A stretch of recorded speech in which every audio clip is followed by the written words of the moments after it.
Hello, welcome back to our study course on the Constitution entitled Proclaim Liberty.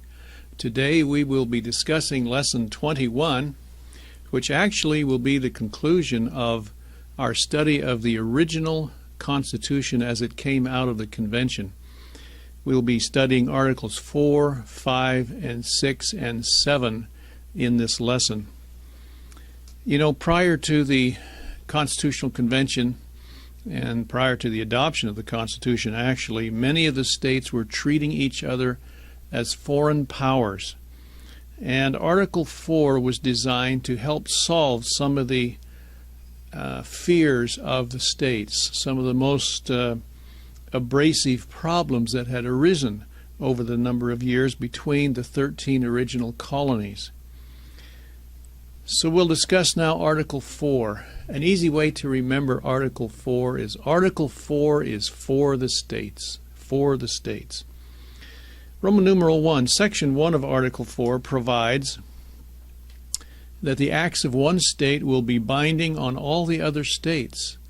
Letter A, Section 1 provides that the official acts of each state must receive full faith and credit by all the other states. Those are your blanks, faith and credit. And letter B, it also provided that Congress is to decide what proof would be required to show what the official acts of the states are. And so proof is your blank. Roman numeral 2, Section 2 says the citizens of each state shall be entitled to all privileges and immunities of citizens in the several states. These privileges and immunities are different. In letter A, for example, they refer to the natural rights of citizens, which really belong to all citizens no matter what state you're in, to travel freely, to set up businesses, to sue in the courts, to have the protection of private property, etc. Those belong to all citizens no matter what state you're in. Then in letter B, it does not include what we call acquired rights of citizens, that's your blank, acquired, in each of the states. These are advantages that people have in a particular state, sometimes the reason they actually live in that state, and are usually paid for by the taxpayers of that state. These would include, number one, such things as hunting, fishing, attending state-supported colleges, so you have in-state tuition versus out-of-state tuition, trucking over its roads, which are paid for by local taxes, etc. And number two, in these cases, extra fees can be charged to citizens that come from other states that are not residents of the state in which they participate. Roman numeral 3, Section 2, again, what happens when a criminal flees from one state and goes to another state in order to escape detection or punishment for his crime? This addressed that. Letter A, the governor of the state where the crime was committed can demand the return of the fugitive for prosecution or punishment. This request is called extradition of the alleged offender. The question is the return of the offender mandatory? The Supreme Court has held no, it is discretionary with the governor of the state where the alleged offender is residing. He's allowed to determine whether he believes it will be safe, that's your blank, safe, or just to have the offender extradited to another state. So it really is discretionary, depending on how the governor feels, what will happen if he does extradite the criminal. In Roman numeral 4, when any person is under an obligation of service, and at that time that included slaves and bondservants, that person would enter a state where such relationships, slavery or bond indentured servants, are illegal. The slave or the bondservant is not automatically discharged from his obligations, but must be delivered up on demand to the person to whom such service is due. This entire provision, of course, is now obsolete with the passage of the 13th Amendment, which prohibited slavery. Roman numeral 5, Section 3 of Article 4, has to do with the creation of new states. Letter A, new states can be created by one, dividing existing states, or combining existing states, or creating new states out of federal territories. However, this can only be done with the consent of Congress and the consent of the legislatures of any of the states involved. Do you see the protection of the states there? Letter C, the Northwest Ordinance, which was adopted by Congress on July 13, 1787, and just to note, that was actually during the Constitutional Convention that summer, provided that all new states would enter into the Union on an equal footing with the original states in all respects whatever.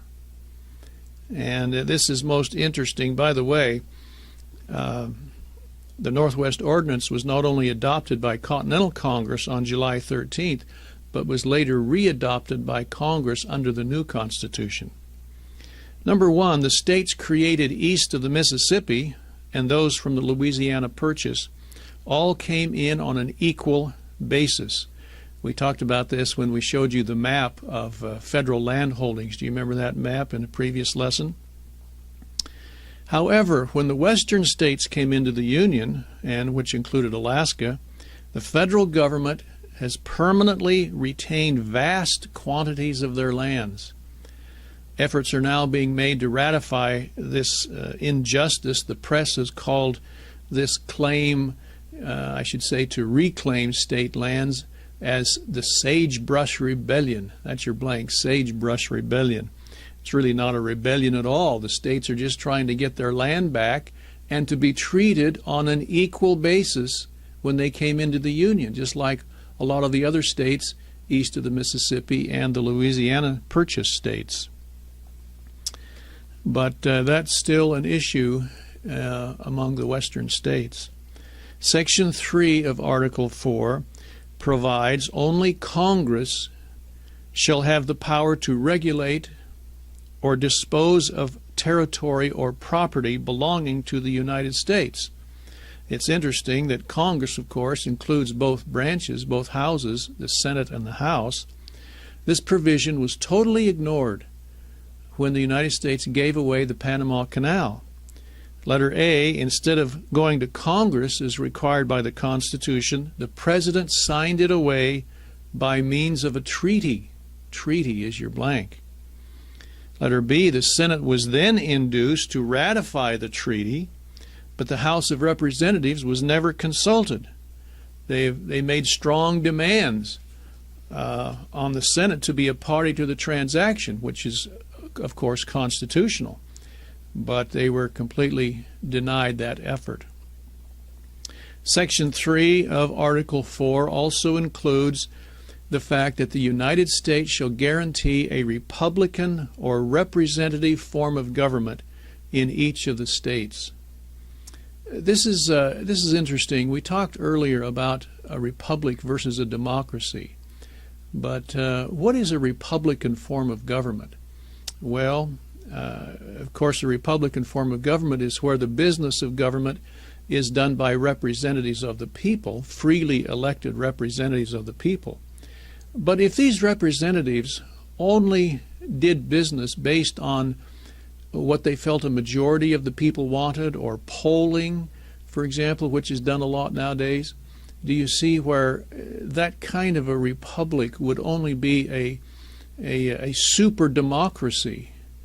A republic is more than that. A republic is not only the government doing business by representatives of the people, but also according to fixed law, constitutional law, so that the rights of the minorities are protected. Do you remember Principle 20 in the 28 Principles? And it said efficiency and dispatch require the government to operate according to the will of the majority, but constitutional provisions must be made to protect the rights of the minority. This is what we call a republic by law. It has law as its basis, and then the business of government is done by representatives of the people, taking into account the laws which protect all the people. That's a real republic. Letter A, the use of the initiative referendum by many of the states is a technical violation of this provision, but has not been seriously challenged. And you probably know that many of the states that have initiative measures have been faced with the issue of where the legislature, who has a chance to really study the issues, rejects a proposal. The initiative is used by special interest groups to go around the legislature, the representatives of the people, and pass it through an initiative measure directly on the ballot by the people. You see, that makes us a pure democracy. Do you see where that's a technical violation of the Constitution? If the federal government is supposed to guarantee a republican form of government in each of the states, the initiative is really an element of democracy. Letter B, under this provision, the federal government has the responsibility to protect each of the states from invasion by another state or a foreign power. And letter C, the federal government is also given the responsibility of responding to the request of the state legislature or its governor to help suppress an insurrection or domestic violence, that's your blank, violence, such as rioting and so forth. So that's Article 4 of the Constitution. Now we come to Article 5. The founders felt that the Articles of Confederation had really been drafted with a serious mistake, well, many mistakes, but one of them was it could only be amended if all the states agreed. All is your blank. And several times a single state, being rather obstinate, prevented the document from being strengthened by amendment. And they felt like that was a mistake to do that. So they put in Article 5, which is a way to amend the Constitution. And here's how it's done. In Roman numeral 1, there are two ways to amend this document. Letter A, the first method is to have 2/3 of the House and the Senate pass out the proposal to amend. And then number 2, it is to be approved by 3/4 of the state legislatures or state conventions. That's actually how all of our 27 amendments have been passed, by this first method. Perhaps you remember in our discussion of the Constitutional Convention, the Committee on Detail. Do you remember that? Which was the first committee to put the Constitution in its rough form. Well, when it came out of the Committee on Detail, it only had this way to amend the Constitution. And George Mason from Virginia, when he saw that, he said, I think I see a problem here. I want to refer you down to the quote at the bottom of the page, George Mason quote. Do you see that? Let's read that together. He says, "It would be improper to only require the consent of the national legislature, because they may abuse their power and refuse their consent on that very account. And no amendments of the proper kind would ever be obtained by the people if the government should become oppressive." Do you see what he's saying there? If the Congress became aloof from the people or the states, Congress could just refuse to pass out an amendment that the states or the people wanted. You see that problem? In that case, the states and the people would be, so to say, held hostage to a recalcitrant Congress. So George Mason then said, I think there ought to be another way to amend the Constitution without the approval of Congress. And that's why the Second Amendment was added under letter B. and that was to have 2/3 of the state legislatures petition Congress for an amending convention. And then it would involve 3 steps. Number 1, Congress calls upon the states to send delegates to the convention, indicating the time and the place. Notice there's no approval or disapproval. Congress just sets the time and the place. Then number 2, the convention of delegates does its business on the proposed amendment. And number 3, any proposed amendment must then be approved by 3/4 of the state legislatures. Notice the approval of Congress and the President is not required under this method. This is sometimes called the Constitutional Convention method, and there's a discussion even among good constitutionalists about whether that should be used today or not. But it's important to know why they put it in there, just in case Congress would refuse to do what the people and the states wanted. I want you to look down to the other quote by James Wilson. He said, "But, sir, it has been intimated that the design of the Federal Convention was to absorb the state governments." You see that fear that he's expressing? He said, "This would introduce a strange doctrine indeed, that one body should seek the destruction of another, upon which its own preservation depends, or that the creature should eat up and consume the Creator.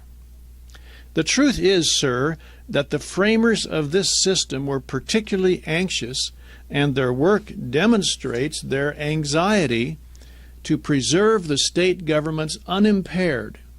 It was their favorite object, and perhaps, however proper it might be in itself, it is more difficult to defend the plan on account of the excessive caution used in that respect than from any other objection that has been offered here or elsewhere. Hence, we have seen each state, without regard to their comparative importance, entitled to an equal representation in the Senate." Now get this point. "And a clause has been introduced which enables 2/3 of the state legislatures at any time to propose and effectuate alterations in the general system." Do you see Mr. Wilson's argument there for the second method? Okay. Now, under Roman numeral 2, there are 2 restrictions to the amending process. Letter A, no amendment giving the federal government control over the slave trade was to be passed before 1808. Remember, this was the compromise that the southern states, 3 of the southern states, asked for, the 20-year period, so that they could have time to phase out slavery. So your blank is 1808, 20 years hence. You see that? And letter B, on the next page, it was also provided that no state without its consent, that's your blank, consent, can be deprived of equal representation in the Senate. This, of course, was to protect the small states that got their wish of equal representation in the Senate. The recent amendment proposed by Congress to give the District of Columbia 2 senators and a congressman was a definite violation of this provision. This is one of the main reasons why so many states refused to ratify it. Now we come to Article 6 in the Constitution, which has to deal generally with supremacy. 6 and supremacy, kind of an easy way to remember that one. There are 3 areas that needed to be spelled out very specifically, and in this article, Article 6, Roman numeral 1 has to do with debts. And it says, all debts, which is your blank, contracted and engagements entered into before the adoption of this Constitution shall be as valid against the United States as under the Confederation. This was an amazing thing to put in a document because it was very popular for European governments to get out of debt merely by changing their government. But the founder said, no, even though we have a change of government, we will honor our debts. Isn't that great? Well, Letter A, under the Confederation, the states had accrued debts amounting to approximately $25 million as a result of the war. And letter B, the additional debts of the federal government since the Declaration brought the total indebtedness of the United States to around $79 million. And a major part of that debt was owed to foreign countries. So the founders were not in any way inclined to just sweep it under the rug and say, well, we have a new government now, we don't have any debt. No, in letter C, this provision announced to the world that the new government would be economically responsible and honor its legitimate obligations of the past. Look at the quote there by James Madison. Inserted among other reasons for the satisfaction of foreign creditors of the United States, who cannot be strangers to the pretended doctrine that a change in the political form of civil society has the magical effect of dissolving its moral obligations. Here's an honest man reflecting the view of the founders. If we got into debt, we'll pay it, no matter if we changed our form of government. That's a moral obligation. Isn't that wonderful? That's James Madison. Now, in Article 6, as we said, deals with supremacy. There are three areas of federal law that are the supreme law of the land, and here they are. Number one is the Constitution. The Constitution. Number two, federal laws made, as it says, made in pursuance of the Constitution. In other words, federal laws have to be constitutional in order to be the supreme law of the land. Do we understand that? Can't just pass a federal law and just because it's passed by Congress, it's automatically the supreme law of the land. No, the founders said, and the words are in the Constitution, made in pursuance of the Constitution. In other words, it has to conform with it. And number three, treaties made, once again, this is a quote, made under the authority of the United States. In other words, it has to be legitimate authority. It has to be constitutional, the treaties, in order to be the supreme law of the land. So those are the three things that are the supreme law of the land. Note here now a couple of quotes from the founders. Mr. McLean says, when treaties are made, they become as valid as legislative acts.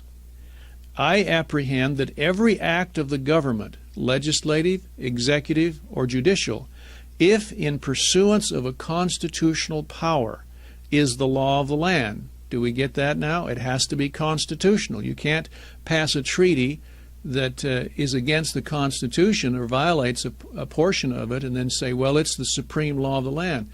It's interesting to note that this philosophy is out there, that you can amend the Constitution by a treaty. The founders would say, no, the treaty has to be constitutional at the outset. If you want to change the Constitution, you do it with an Article 5 amendment, not by a treaty. Do we understand that? Let's go on with the quote. He says, everything is the law of the land, let it come from what power it will, provided it be consistent with the Constitution. Okay? And then Mr. Nicholas, he says, they can by this make no treaty which shall be repugnant to the spirit of the Constitution or inconsistent with the delegated powers. That's pretty clear, isn't it? He says the treaties they make must be under the authority of the United States, to be within their province. It is sufficiently secured because it only declares that in pursuance of the powers given, they shall be the supreme law of the land, notwithstanding anything in the Constitution or the laws of particular states. This is so critical because, as you probably know, there are treaties both ratified and unratified, and those that are about to be ratified that really violate provisions of the Constitution that are very dangerous. Americans need to understand, treaties do not amend the Constitution. Look at letter B. Note that there is no reference here to executive agreements by the President with foreign powers, no reference to executive orders, no reference to edicts by regulatory agencies, and no reference to edicts by the Supreme Court, which constitute judicial legislation. The question turns on what the founders meant by laws of the United States, made in pursuance, and all treaties made under the authority of the United States of the provisions set forth in the Constitution. And letter C, judges of the states are bound by the provisions of the Constitution, federal law, and federal treaties, anything in the constitutions or laws of any state to the contrary notwithstanding. And that blank constitution refers, of course, to state constitutions as well as state laws. Section 3 now of Article 6 has an interesting requirement to ensure that all elected officials are loyal to the Union. All senators, representatives, officials, and judges of the United States, as well as officials of individual states, whether it be city council, county commissioner, state legislatures, any elected official were required to take an oath is your blank, or affirmation that they would uphold the U.S. Constitution. However, at the same time, of course, no religious test was to be required in connection with the oath. Now, the founders considered an oath to be a special thing. I want you to look at Mr. James Iredell's quote at the bottom of the page. He says, according to the modern definition of an oath, it is considered a solemn appeal to the Supreme Being. Now, notice that. We'll just pause there. You don't take an oath to people. The founder said you take an oath to God, the Creator. Isn't that what he said? It is considered a solemn appeal to the Supreme Being.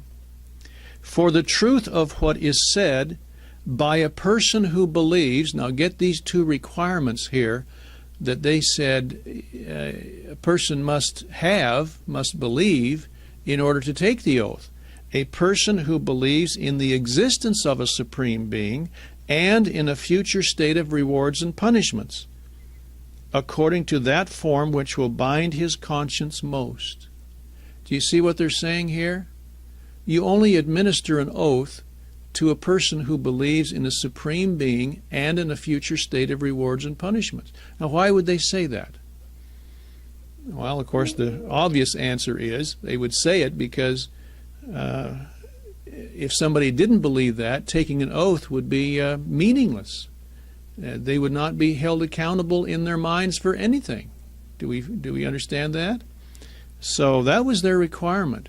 And since all people who are elected have to take an oath, does that give us a clue about the kind of people we should be electing to public office? I think it does. About what people should have as their deep beliefs in a Supreme Being and in a future state of rewards and punishments. However, no religious test, in other words, no denominational requirement, is given, or none of it can be required. Okay, we go now to Article 7, which is the last article, and that has to do with ratification. We don't have to much talk about that because that's already been done. But there was a question as to whether every state would ratify the Constitution with sufficient promptness to get the new government into operation. So the requirement was, under Roman numeral 1, the ratification of the conventions of 9 states shall be sufficient for the establishment of the Constitution between the states so ratifying the same. I just point out the ratification of the conventions. Do you remember we talked about the phrase, we the people? It wasn't the state legislatures that ratified the Constitution. It was the convention of the people. Hence we can say, we the people. This is a people document. It wasn't a state document. It was a people document. So it required 9 states. Letter A, this new Constitution was only to be binding upon the states that actually ratified it. So of course it could be said that it was unanimous by the ones who ratified. There was no provision to compel dissident states to come in under the new Constitution, because they wanted to make it very clear that once you ratified it, It was permanent. This is the whole idea of perpetual union, which was mentioned several times in the Articles of Confederation. When you join with other states and you join and give your full authority and approval to this union, it's not a situation where you come and go. See, we had to solve that issue one time, didn't we? This is a perpetual union. And the way the founders set it up, we have an opportunity to perfect the union if there's problems. It's a wonderful thing. Every 2 years we can do that in the election process if we want to badly enough. Well, in Roman numeral 2, the ratification process recommended by the convention was this. And of course, we presented in lessons 15 through 21 the form in which the Constitution was finally submitted to Congress and the states in September of 1787. Along with the Constitution, the convention submitted a letter to Congress outlining their recommendation for the ratification process. The process they recommended was more involved than the requirements for amending the Articles of Confederation.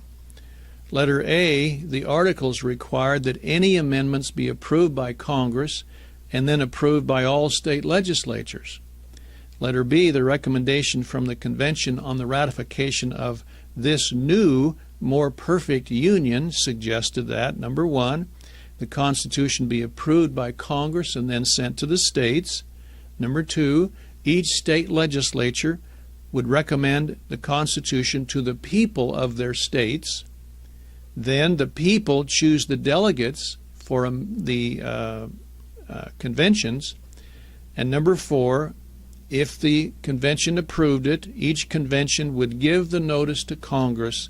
And number 5, if a minimum of 9 states ratify, Congress shall fix the time and the place for commencing the proceedings under the new Constitution. And that's what happened, of course. Letter C, because the Constitution gave no provision to compel any non-ratifying states to join the new Union, ratification was therefore unanimous among those states that came under the new Constitution. And you see there in the map the dates of ratification. Well, we say in the conclusion now, the Constitution was adopted by 11 of the states by 1788. And after the elections were held in these states, the new Constitution was considered to be in full force and effect as of March 4th, 1789. However, President Washington was not inaugurated until April 30th, and after that, both North Carolina and Rhode Island joined the Union. To get the states to ratify the Constitution, it was necessary to open the convention to further amendments suggested by the states. And it's interesting that the states submitted 189 suggestions. Most of these were for a Bill of Rights, as you remember. These were finally consolidated by James Madison, submitted to Congress, and Congress passed out 12 of those, and 10 of them were approved and became our 10 Bill of Rights, which you see on the next page, our first 10 amendments, the Bill of Rights. This concludes Lesson 21. This concludes our discussion of the original Constitution. In our last 2 lessons now, we will be discussing the 27 amendments to the Constitution. Thank you very much.